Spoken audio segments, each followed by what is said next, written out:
as part of the continuing demonstration of the U.S. commitment to its allies against the growing threat from North Korea's ballistic missile and nuclear programs. Two U.S. Air Force B-1B Lancer bombers from Andersen Air Force Base, Guam, conducted a 10-hour sequenced bilateral mission yesterday with South Korean and Japanese fighter jets. The mission is in response to a series of increasingly escalatory actions by North Korea, including the July 3 launch of an intercontinental ballistic missile, officials said.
U.S. Air Force B-1B Lancers assigned to the 9th Expeditionary Bomb Squadron, deployed from Dallas Air Force Base, Texas, fly with South Korean F-15 and U.S. Air Force F-16 fighter jets over the Korean Peninsula, July 7, 2017. The Lancers departed Andersen Air Force Base, Guam, to conduct a sequenced bilateral mission with South Korean F-15s and Japan Air Self-Defense Force F-2 fighter jets. North Korea's actions are a threat to her allies, partners and homeland, said Air Force General Terrence O'Shaughnessy, Pacific Air Force's commander. Let me be clear, if called upon we are trained, equipped and ready to unleash the full lethal capability of our allied air forces. The B-1Bs flew to the Korean Peninsula, where they were joined by South Korean F-15 fighter jets and U.S. Air Force F-16 fighters. The B-1Bs practiced attack capabilities by releasing inert weapons at the Pilsung range.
Preserving region security.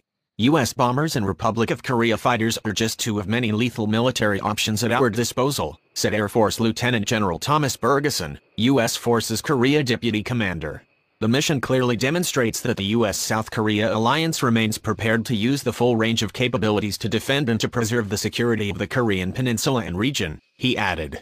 En route back to Guam, the B-1Bs flew and integrated with Japan Air Self-Defense Force F-2 fighter jets over the East China Sea. The U.S.-Japan alliance and the relationship between our militaries are stronger than they have ever been, said Air Force Lieutenant General Jerry Martinez, U.S. Forces Japan Commander. We continue to train with our Japanese allies to ensure we are ready to defend ourselves from attack. U.S. Pacific Command maintains flexible bomber and jet fighter capabilities in the Indo-Asia-Pacific theater, retaining the ability to quickly respond to any regional threat to defend the U.S. homeland and in support of U.S. allies, officials said.